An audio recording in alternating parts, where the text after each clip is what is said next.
Hey, it's that time again. Time for another lesson.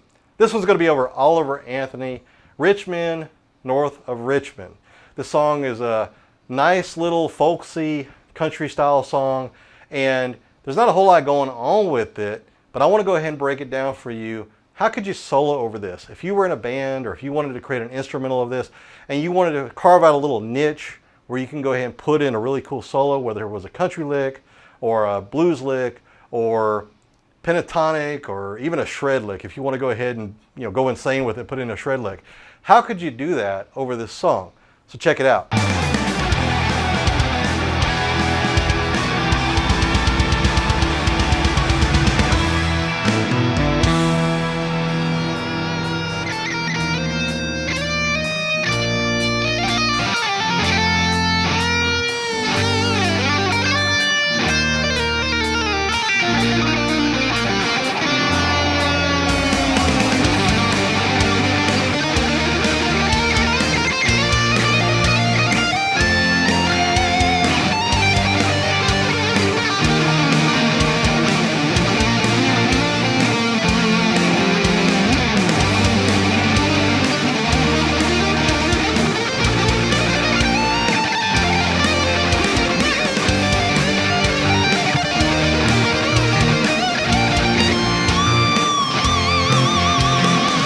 As always, thank you for checking out these lessons. I got lessons on here every single week, and I always break down for you how to play solos over songs so you can play in any key. You can improvise, you can solo, you can just pick up the guitar and go. That's really my purpose. I really want to help you out with that.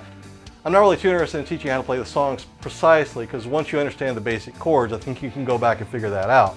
But the scale shapes, for me, they were always a mystery, and I always was confused by exactly how to apply the scale shapes to any song in any key, and that's kind of what I want to break down for you. Unlock the fretboard for you, show you the circular shapes that are in the fretboard along with the circular shapes that are in the scales, so you don't really have to spend too much time memorizing the fretboard or memorizing every single note. I know a lot of teachers can be like, this is the minor third and this is the major fifth and all that stuff, but we don't really think about that when we play. So when you're playing, you just want to pick up the guitar and go, and I want to help you break it down that way, which is why I also have a free course for you. It's my 7-day course to help you unlock the fretboard and play in 7 days. So if you've never really picked it up and thought about scale shapes and thought about modes and things like that, I want you to go ahead and check out my 7-day course. Link is down in the description, because again, it's going to show you how to unlock the fretboard. It's going to take it chunk by chunk, day by day. You might be a prodigy. You may be able to knock all 7 pieces out in one day. It might take you a month to do all 7 pieces, or you might get all 7 pieces done in 7 days. Whatever you need to do, pause it, rewind it, play it, put it on slow speed, do it however you need to do it. But the bottom line is, once you get through the course, you're going to understand the fretboard a whole lot better. And yeah, there's a whole lot in here. It's only 6 strings. This one's got 22 frets, but there's a lot in here. And I want to break it down in these little small chunks to help you understand a little bit better, so you can just pick up the guitar and play. And today we're going to go ahead and break down a little bit more of that by looking again at Oliver Anthony and Men North of Richmond. Okay, here we go. So like I said at the beginning, this is a relatively simple song. It's 4 chords. So basically it's in G, it goes like this. Then it goes to D sharp. Then it goes to A sharp. Then it goes to F. So the whole thing's basically played like that. Now he plays it with a capo, and he uses some chord voicings that are a little bit different from just strumming open chords, but that's essentially, that's in the ballpark. What we're going to do today is we're going to take just that ballpark reference there. I created a backing track that's similar sounding, and we're going to take that ballpark reference and just go ahead and figure out how we can solo over this. Now, you might be thinking, since it's kind of a folksy country song, that it might be in the major scale. So let me show you the G major scale, and let's see if that fits over it. So we're going to play the G major scale on 3/5 on the 6th string, then 2/3/5 on the 5th string, then 2/4/5 on the 4th string and the 3rd string, 3/5 on the 2nd string, and 2/3/5 on the 1st string. So that's your major scale. Let's see how that sounds over the backing track.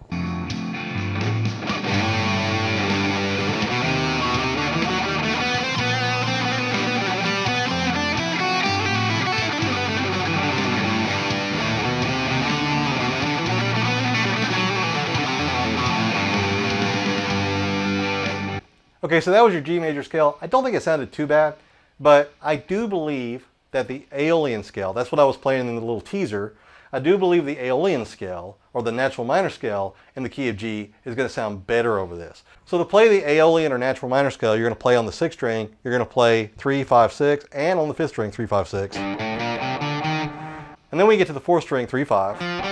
Then on the 3rd string, back up 1 and play 2, 3, 5. Then on the 2nd string, 3, 4, 6. And then on the 1st string, same thing you played on the 6th string, 3, 5, 6. So let's see how that sounds over the backing track.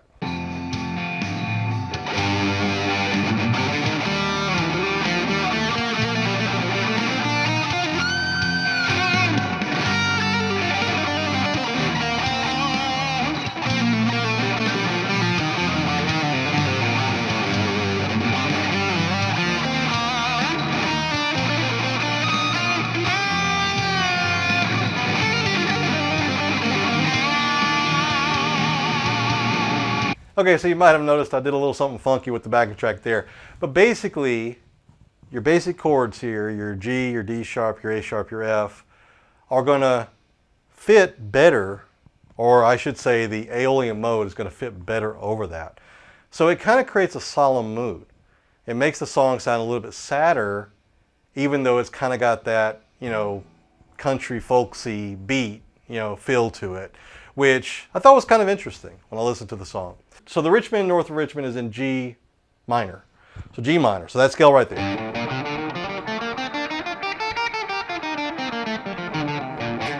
So of course, because it is within the genre of the bluegrass, country, folk, you know, type genre, then I think that the pentatonic would probably fit even better. So the pentatonic in the diatonic scale, in the Aeolian or the G Aeolian or natural minor scale, is going to be found by playing the 3rd fret and the 6th fret of the 6th string. And then when we get to the 5th, 4th, and 3rd strings, we're just going to play 3, 5, 3, 5, 3, 5. And then the 2nd and the 1st, we're also going to play 3, 6, 3, 6. And there's some cool little licks we could find in there. So I'll go ahead and play that over the backing track as well, just to give you an idea of what the pentatonic sounds like, because I think it fits a little bit better.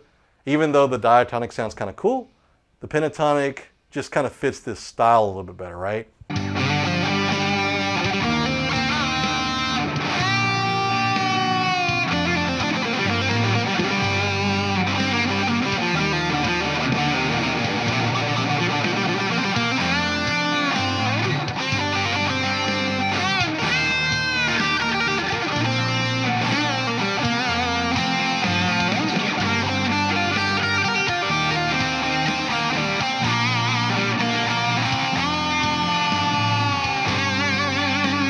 All right, just doing a little noodling for you, just to give you an idea of what that sounds like. Now, one thing that you might be thinking to yourself is, well, that's only like one shape of that G minor scale. How could we find more of the shapes? Well, I'll show you a really cool trick. You can use something called anchor shapes to go ahead and move from one shape to the next. And when we move to the next shape, which will be right around here, around the 5th, 6th fret of the 6th string, going across this way, you'll find out that there's actually a relative major in there. It's A sharp major. A sharp major, which is going to be your Ionian scale, is actually relative to G minor. And the way that you find a major from a minor is you go ahead and count up 3 notes from the beginning of the minor scale, and it's going to put you at the major. So right here, we're the 3rd fret of the 6th string. We're playing 3, 5, 6. That's 1, 2, 3, right? That's 3 notes. Not 3 frets, but 3 notes. So 3, 5, 6. And then that 6th note right there is your A sharp major. And that, of course, is in the song. So the song technically is in A sharp major, or you could say it's in a relative minor of G minor. Or you could say it's in G minor and a relative major of A sharp major. But we can go ahead and use some anchor shapes. And I'll show you a little trick. You could do 1, 3, 4, 1, 3, 4. And connect that to 1, 2, 4, 1, 2, 4. And what I mean by that is if you look at your scale shape, your Aeolian shape, your G natural minor shape, which is played on the 3rd, 5th, and 6th frets, we play 1, 3, 4, 1, 3, 4. With our first, our ring, and our pinky, first ring, pinky. And And then you'll notice I'm hitting the 5th and the 6th frets. If I transfer everything up with my index finger landing on the 5th fret of the 6th string, then I have 1, 2, 4, 1, 2, 4 now. So 5th, 6th, 8th, 5th, 6th, 8th across the 6th and the 5th strings. And I'm playing with my first finger, my middle finger, and my pinky. And now I'm in the major shape box. I'm playing one note behind the A sharp major. I'm playing that 5th fret on the 6th string, where your A sharp major starts on the 6th fret of the 5th string. But you got the first 5 notes right there. If you play the 6th fret, the 8th fret, then on the 5th string, play the 5th fret, the 6th fret, and the 8th fret. That's your first 5 notes. Do, re, mi, fa, so. If I keep on going, then I'm going to go ahead and play on the 4th and the 3rd strings. I'm going to play that 1, 3, 4, 1, 3, 4 again, which is the octave of this. I'm going to play it on the 4th and the 3rd strings of the 5th, the 7th, and the 8th. 5th, 7th, 8th. It's the octave of this. Same thing. So now we got this. And if I start on the 6th fret of the 6th string, I got do, re, mi, fa, sol, la, ti, do. Do, re, mi, fa, sol, la, ti, do. And then of course I start over. Do, re, mi. So that's how that goes. Then if we play the whole thing backwards from the 8th fret on the 4th string, we got Joy to the World.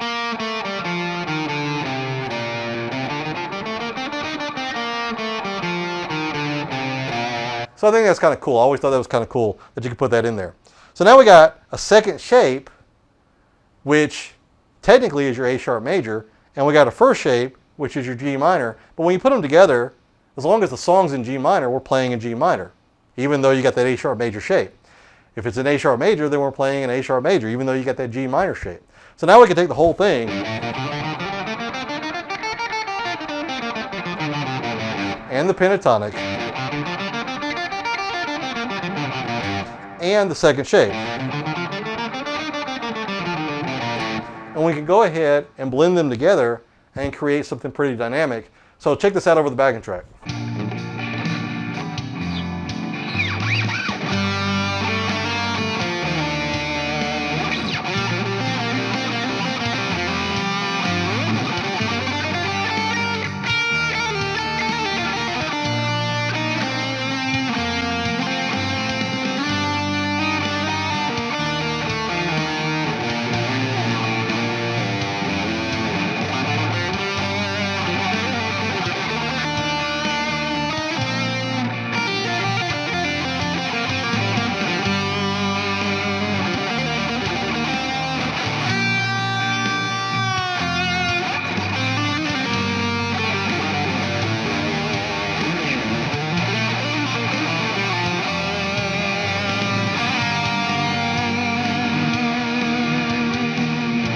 So what I hope I'm conveying here, and throughout the majority of my lessons, is that the scale shapes, they link into each other like puzzle pieces. You can find anchor shapes to anchor you back.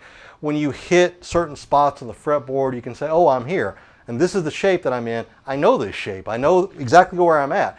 And if you can learn how to move shapes around, then of course it takes the mystery out of the fretboard, because the fretboard feels like if you're playing here, it's going to be different than if you're playing here, and it's going to be different if you're playing here. And there are some nuances that are different, absolutely, because you have to learn how to navigate across the scale shapes and understand that there are places on the fretboard, like especially across the second string, where patterns change a little bit. But if you understand the patterns, which I broke it down a little bit for you here, if you understand those patterns, then what you can do is you can move the patterns all over the place, and no matter where you're at, like for instance that 1, 3, 4, 1, 3, 4, 1, 2, 4, 1, 2, 4 shape, no matter where you're at, if you can kind of find that, then you know where you're at, and you can go ahead and keep on playing from that spot forward or even backward if you can reverse it, right? So take your G minor, take your A sharp major, and go ahead and transfer everything up to A sharp minor. What happens then? Tell me in the comments, what would be your relative major if you were playing an A sharp minor, or if you were playing an A minor, what would be your relative major? Or if you backed everything up and played an E minor or E major, right? Find a different backing track, or find a song that's in a different key, and see if you can go and transfer this around to play it in different keys. Find your majors, find your minors, and see if you can go and map it out. Remember, major is do, re, mi, fa, sol, la, ti, do, so it's here, do, re, mi, fa, sol, la, ti, do. Of course, backwards, Joy to the World. So if do is on the 6th fret of the 6th string, if I back this up, then I'm going to go T, La, do, re, mi, fa, sol, la, ti, do, ti, la. La is where the minor scale starts. So the minor scale is La, ti, do, re, mi, fa, sol, la, right? La, ti, do, re, mi, fa, sol, la, ti, do, re, mi, fa, sol, la, ti, do. So if you understand that, and you can understand do, re, mi, fa, sol, la, ti, do is where your major scale starts, and you understand La, ti, do, re, mi, fa, sol, la is where your minor scale is, then anytime you land on a note, if you know you're in the minor key, like if I want to play in C minor, which is here, and I want to play C minor, right? I can play La, ti, do, re, mi, fa, sol, la, la, ti, do, re, mi, fa, sol, la, and that takes us into C minor, or C major, do, re, mi, fa, sol, la, ti, do. So I just moved the whole thing, basically played the same thing, but I found my do, re, mi, fa, sol, la, ti, do, or my la, ti, do, re, mi, fa, sol, la, and that's your major or your minor scale, right? So if you move these shapes around and you know what key you're in either a major key or a minor key, but you're trying to figure out, what notes will work best. Find your la, ti, do, re, mi, fa, sol, la, find your do, re, mi, fa, sol, la, ti, do. And then for pentatonic, you're dropping a couple of notes. In the minor pentatonic, we drop the 2nd and the 6th. So we play the 1st, the 3rd, the 4th, the 5th, and the 7th. And that was what we did there. We dropped the 2nd and the 6th. That, of course, is in a minor box, right? In the Aeolian box or the natural minor scale. It's different when you play in different modes or different scales, but you're always leaving out the same notes, even though the number in the sequence is going to be a little bit different. So I think that's kind of cool. So there's your pentatonic. There's 2 diatonic places. And also now you understand do, re, mi, fa, sol, la, ti, do and la, ti, do, re, mi, fa, sol, la. So play with that, noodle around with it, figure out songs in different scales, and link in the description. You want to learn more of this. I break it down for you in really simple chunks. Unlock the fretboard, learn how to solo in 7 days. I got a free course for you, 7-day course. Going to teach you how to pick up the guitar and shred. Doesn't matter what style you play. It doesn't matter if you like country or rhythm and blues or rap or hip hop or whatever. It doesn't really matter. You go ahead and pick up the guitar over the next 7 days, or longer if you need it, or knock it out quicker if you can. But over the next 7 days, learn how to take the major scale, the minor scale, the anchor notes, different scale shapes. Learn how to improvise in different keys, no matter what key the song is in. Play over any song, play over your favorite songs, write instrumentals, be a virtuoso, right? Get on stage, impress your friends. Whatever you need to do with the guitar, whatever you want to do with the guitar, this course is going to help you do it because it breaks it down into small chunks. And like I said, I really believe this. It helps you unlock the fretboard. It will show you how to unlock the fretboard, show you how to find the circular nature of the fretboard and the circular nature of all the scale shapes. And that is exactly what I've always wanted. I never really found a course that broke it down that way. For me, I always saw, learn this lick, learn this lick, learn this lick, learn this scale shape, learn this scale shape. But it never really connected until I really started to understand the connections. And that came through discovery, personal discovery, really figuring out the patterns of the fretboard. And I think that if you really check out this free course, you're going to find the same thing. It's going to unlock it for you, give you that epiphany moment, make you go, ooh, I didn't realize that. That's what I want for you. And I'm glad I discovered it because I really want to share this with people and I want to see what y'all think. So in the comments, did you like the major scale? Did you like the minor scale? Did you like the pentatonic best? And if you have checked out my course, what do you think about it? Have a great day. See you at the next one.